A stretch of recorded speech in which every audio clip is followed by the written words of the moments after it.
Eliane, bonjour. Bonjour. Vous êtes passeuse d'âme. Alors, c'est quoi une passeuse d'âme? Alors une passeuse d'âme, c'est en fait une médium.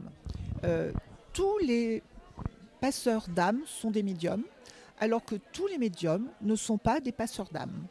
Alors, c'est une personne qui a pour mission, euh, pour une capacité qui m'est tombée dessus en ce qui me concerne. Hein, j'ai pas fait de formation, ça m'est tombé dessus. On a pour particularité quand on ouvre un canal, d'être approché par des entités qui n'ont pas pu monter dans la lumière, par des gens qui sont décédés et qui ne sont pas encore montés dans la lumière, et ce sont ceux qui se branchent. En fait, c'est une question d'onde, comme pour la radio. Donc, ils se branchent sur mon onde et me demandent de l'aide.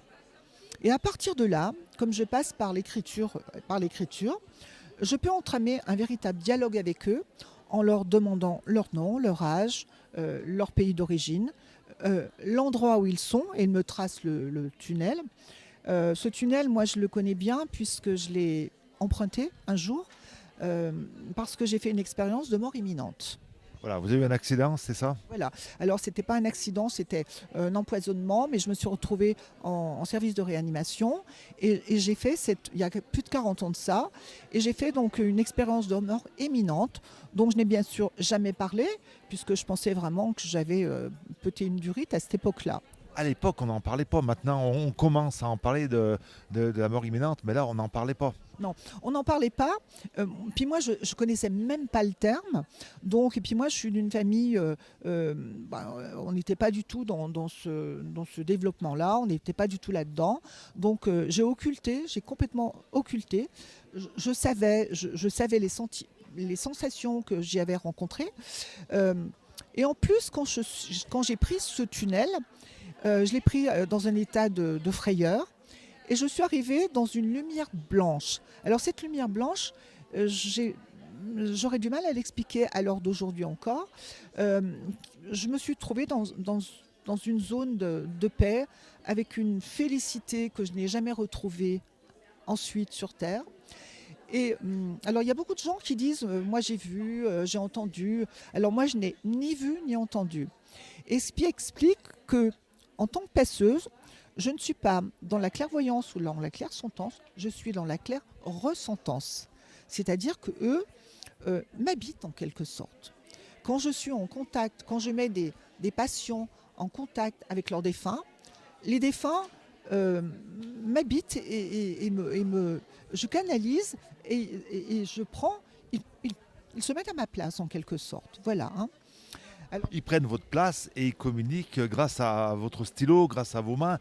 C'est ça. Alors, on va le préciser, d'origine, vous n'êtes pas médium. Vous avez découvert c'est quoi? Don, talent, comment on peut décrire votre. Parce que maintenant c'est un don. mais je dirais pas que c'est un don. Très sincèrement, j'ai pas l'impression que c'est un don. C'est comment je dirais. Moi, quand ça m'est tombé dessus, j'étais dans un monde de paillettes. J'avais une société, je faisais du mannequinat. Mon mari avait été commandant de brigade, donc on était tout le temps sur les cocktails, sur des choses très futiles et tout. Et quand ça m'est tombé dessus, en fait, je dirais pas que c'est un don. Je dirais que c'est de l'ordre d'une mission. Et j'ai bien compris. Moi, j'ai pas eu de formation, ça m'est tombé dessus, j'ai pas été formée. Et je dirais, moi, je l'ai compris. En fait, c'est ta mission sur Terre. En fait, je me suis mis au service. Ce qu'il faut bien, moi, ce que je rappelle toujours aux gens que j'initie, il ne faut pas monter dans les tours.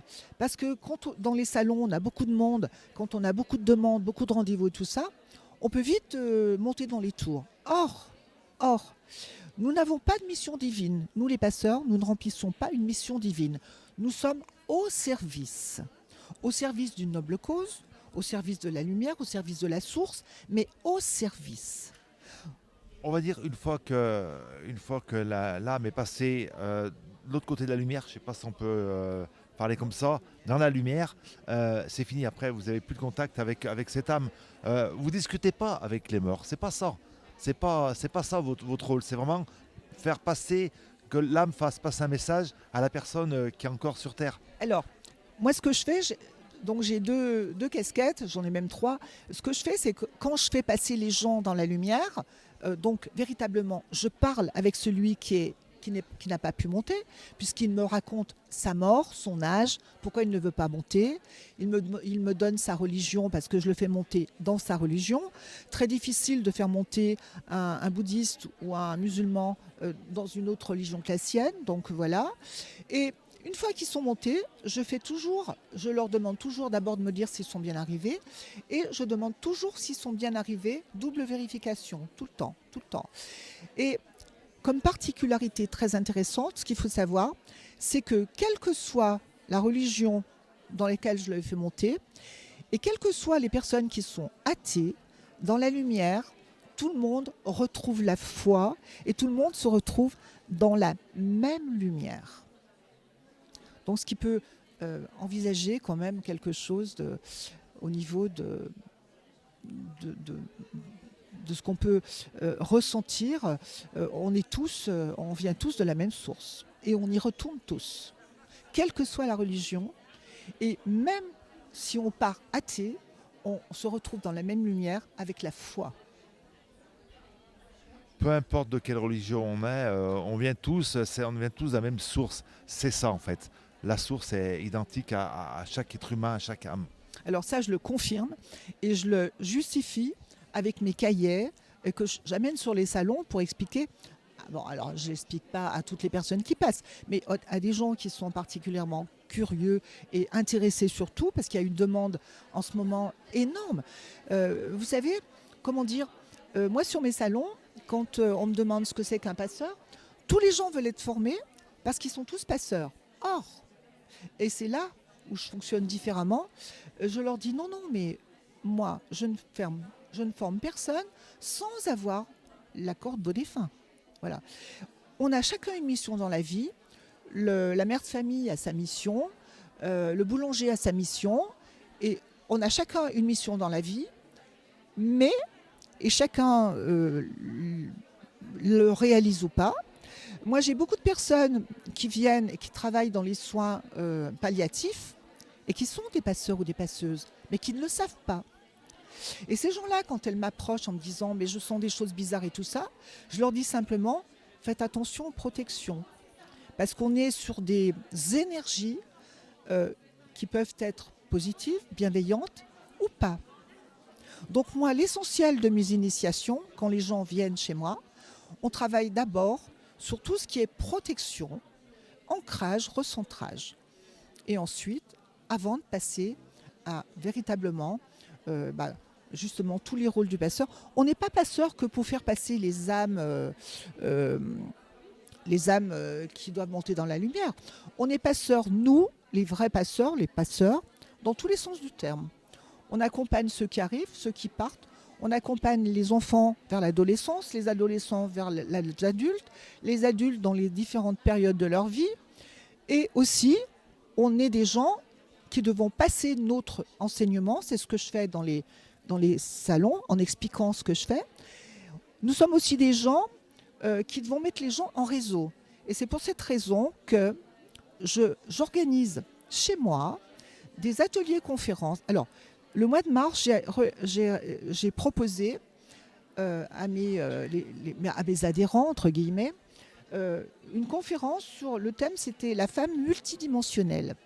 Et j'avais tellement de demandes que je l'ai fait sur 2 soirées, le 22 et le 29. Et j'ai eu 18 personnes la première fois et 23 personnes la deuxième fois. Et je le fais chez moi, donc je ne peux pas pousser les murs.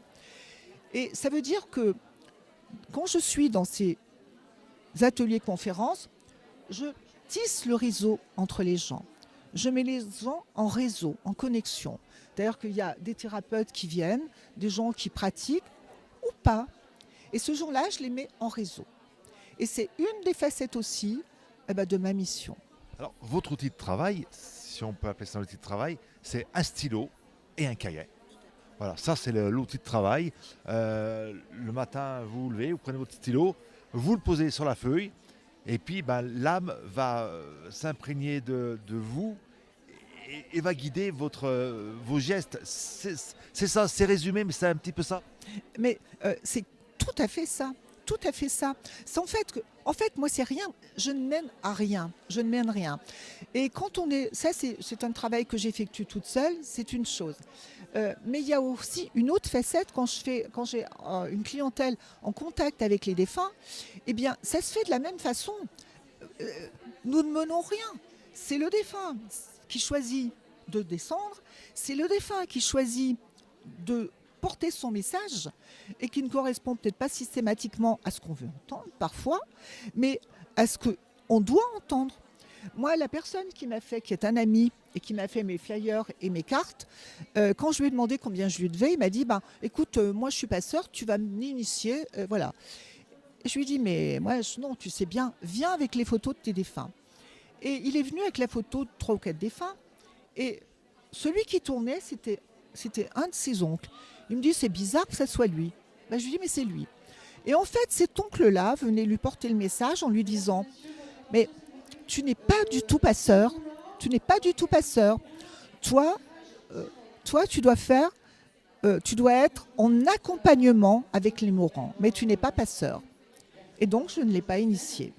Donc, le défunt qui est venu lui porter ce message, c'était comme par hasard l'oncle, le seul qui l'avait accompagné sur son lit de mort en lui tenant la main.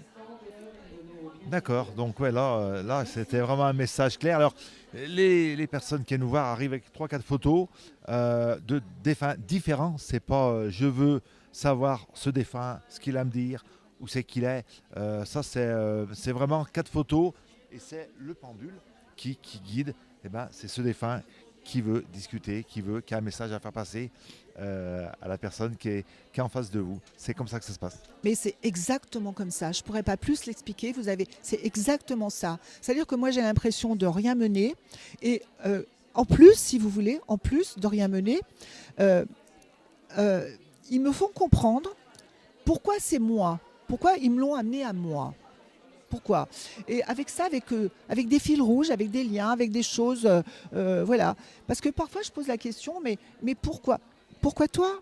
Parce que telle chose, telle chose. Il y a toujours un fil rouge et que je comprends et que la personne en face de moi comprend aussi. Et c'est assez génial. On peut dire que ce sont des âmes en souffrance qui veulent communiquer avec les vivants, avec leur famille, avec leurs amis aussi peut-être, mais sont des âmes en souffrance qui ont besoin de vous. Non, c'est pas ça. Non. Alors, les âmes qui sont dans la lumière ne sont pas du tout en souffrance. Elles sont dans la lumière, véritablement. Véritablement, elles sont dans la lumière. Ces âmes-là, elles viennent porter un message, le message opportun, et elles viennent parfois pour dire il y a un tel dans la famille qui n'est, par exemple, pour une personne qui vient en contact avec les défunts et qui a mal vécu un deuil. Eh bien, ces âmes-là viennent pour nous dire, mais il n'est pas encore monté, donc il va falloir le faire monter. Alors, on me les amène à moi, ces personnes, parce que je suis passeuse, comme par hasard, et que on me dit, toi, tu vas pouvoir les faire monter. Alors moi, la seule façon de savoir où j'en suis parfois, parce que c'est très difficile, on est très peu de passeurs, très difficile de pouvoir se repositionner, se comparer. Alors j'ai ouvert un livre d'or. Et dans ce livre d'or, je demande à mes patients, donc soit ceux qui viennent en canalisation avec leurs défunts, ou soit ceux que j'initie, de me laisser leur ressenti. Voilà. Et c'est comme ça que parfois, je me rassure parce qu'on a toujours besoin. Vous savez, j'ai nourri longtemps le syndrome de l'imposteur. Longtemps. Parce que quand j'ai accepté cette mission, j'ai posé des conditions. J'ai dit, moi, je ne veux jamais être en contact avec le bas astral et des entités négatives. Donc moi, les méchants, je ne les ai pas. Et en contrepartie, je fais un vœu de vérité, toujours. Je fais un vœu d'humilité, de ne pas monter dans les tours. Un vœu de partage. L'argent que je gagne, j'en redistribue. Pas dans les associations, hein. Ça, j'aime pas. Mais quand j'ai auprès de moi des personnes, voilà, je suis un petit peu là pour, voilà. Quelle belle mission. C'est une mission qu'on vous a confiée, passeur d'âme. Quelque part, c'est une mission. C'est, vous savez, c'est une mission. Oui, c'est véritablement se mettre au service. C'est une mission, c'est pas un don. Moi, j'ai pas de don. Je veux véritablement, j'ai pas de don. C'est une mission. Et tous les matins, quand j'ai fini de passer, je remercie l'immense honneur qu'on m'a fait de me confier cette mission. Mais c'est une mission aussi qui suppose euh, une, une attitude, je dirais un comportement qui s'adapte qui s'adapte à cette mission. Je ne peux plus faire n'importe quoi, n'importe comment. Merci beaucoup, Eliane. On peut vous retrouver où donc? On peut vous rencontrer où donc dans des salons, mais si on veut vous contacter pour venir vous voir, comment on fait? Alors, moi, je fais maintenant beaucoup de salons. Euh, je faisais beaucoup de conférences à droite, à gauche. Et puis, en fait, je me suis rendu compte que maintenant, je fais des conférences chez moi. Parce que quand les gens passent à mon stand, je leur demande leur adresse mail. Je les rentre dans ce que j'appelle, alors je vais vous montrer parce que c'est un petit peu plus. J'appelle mes Élianes en fait. Donc c'est des gens qui sont tout le temps en contact avec moi. Alors là, vous avez toutes les Élianes. Vous voyez, regardez. Voilà, toute ma liste est là. Vous voyez, toutes mes Élianes. C'est-à-dire tous les gens qui savent que je suis là. Voilà, quel que soit le problème, je suis là. Et c'est des gens qui sont, une fois qu'ils sont initiés, sont tellement opérationnels qu'ils n'ont plus besoin de moi. Et, je forme ma relève. Et je suis très fière de former des gens qui sont tous dans la lumière parce qu'ils sont, on me les envoie. Et je forme des belles personnes. Et ces personnes, une fois parties de chez moi, au bout des 2 jours d'initiation, sont complètement opérationnelles et de belles personnes. Et d'ailleurs, il y en a qui tournent là pour venir me faire coucou. Merci beaucoup, Eliane. Merci beaucoup pour cette rencontre. Et puis, à très, très bientôt. Merci beaucoup. Merci de nous avoir suivis sur 42 TV. On se donne rendez-vous très prochainement pour de nouvelles aventures. Merci beaucoup.